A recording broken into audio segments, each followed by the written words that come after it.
설명을 드리고 쉬도록 하겠습니다. 연차휴가는 노동자 개인별로 입사일을 기준으로 산정하는 것이 원래 원칙입니다. 입사일 기준으로 하시는 회사 있으신가요? 오, 많으시네. 편하시겠다. 주로 공공기관에서 입사일 기준으로 많이 하더라고요. 프로그램을 돌려서 서울 지하철인가? 거기가 직원이 10,000몇 명 되는데 10,000몇 명의 연차휴가를 다 입사일 기준으로 관리를 한대요. 프로그램만 잘 만들어 놓으면 편할 것 같은데 어쨌든 중소기업 입장에서는 그렇게 일일이 하는 게 힘드니까 노무관리 편의상 노사가 합의한 경우 취업규칙이나 단체협약을 통해서 회계연도 기준으로 노동자에게 일괄 부여하는 게 허용이 됩니다. 원칙은 이겁니다. 연도 중 입사한 사람의 경우 다음 연도에 대해 발생하는 휴가는 전년도 근속기간에 비례하여 산정해서 부여한다. 1월 1일 입사자가 12월 31일까지 만근했을 때 15일 부여하는 게 법정 기준이기 때문에 예를 들어서 7월 1일 입사한 사람은 6개월 근속을 했으니까 12분의 6 해서 15일 나누기 2해서 7.5일, 8일을 준다라고 돼 있는데 불리함이 없도록만 하면 돼요. 반차를 주시든지 7일로 깎는 건 안 되고 시간당으로 쪼개서 주셔도 되고 10월 1일 날 입사해서 전년도에 3개월 근무를 했다. 그러면 다음에 1월 1일 날 12분의 3만큼만 부여를 하면 됩니다. 다 아실 거예요. 그리고 퇴직 시 입사일 기준으로 한 연차휴가 일수보다 더 회계연도 기준이 작다라고 하면 나머지 일수만큼 추가적으로 계산을 해서 연차휴가 미사용 수당으로 보상을 하여야 돼요. 회계 기준에 따른 연차휴가 부여. 좀 날짜가 오래됐는데 2012년 7월 1일 날 입사를 했다고 치면 요 5일 발생하는 건 1개월 개근시마다 하루 발생하는 5일이에요.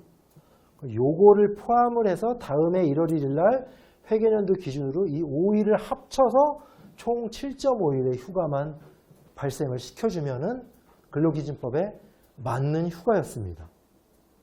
나머지 그리고 차기 연도가 되면 15일의 휴가를 다시 부여를 시키고 입사일보다 먼저 퇴사하거나 늦게 퇴사하거나에 따라서 추가로 부여할 휴가가 발생할 수 있다라는 건 다 아시는 내용일 거고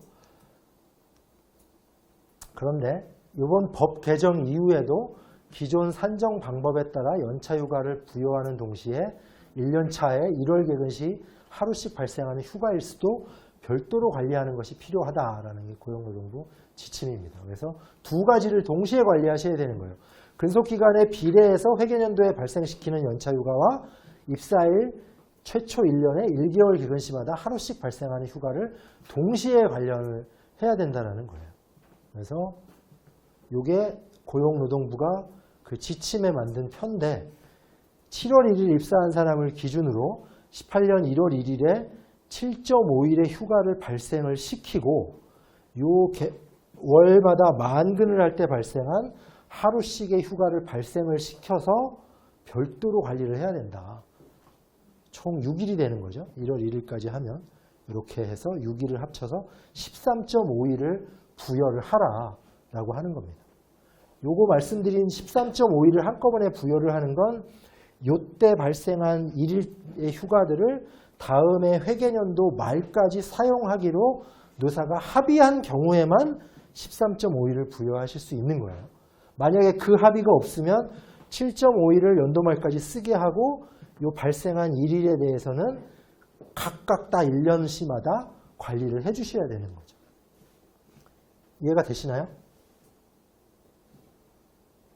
다 아시는 내용일 것 같기도 하고 모르는 내용일 것 같기도 하고 그래서 최초에 이렇게 5일이 발생한 휴가를 제외하고 회계연도에 따라서 7.5일을 부과를 하고 이 5일에 대해서는 취업규칙 개정 등을 통해서 1년간 쓸 수 있도록 하면 7.5일 더하고 5일에서 13.5일을 부여를 시키고 또 6일에 대해서 발생하는 거를 사용기간을 늘려서 19년 1월 1일에 한꺼번에 또 이렇게 추가로 주시면 이때 말 12월 31일까지 사용할 수 있도록 하는 게 가능하다라는 겁니다. 그래서 사용기간을 반드시 연장을 하는 것이 회계 기준에 부합하고 간편한 방식이다라고 말씀을 드릴 수 있습니다. 네.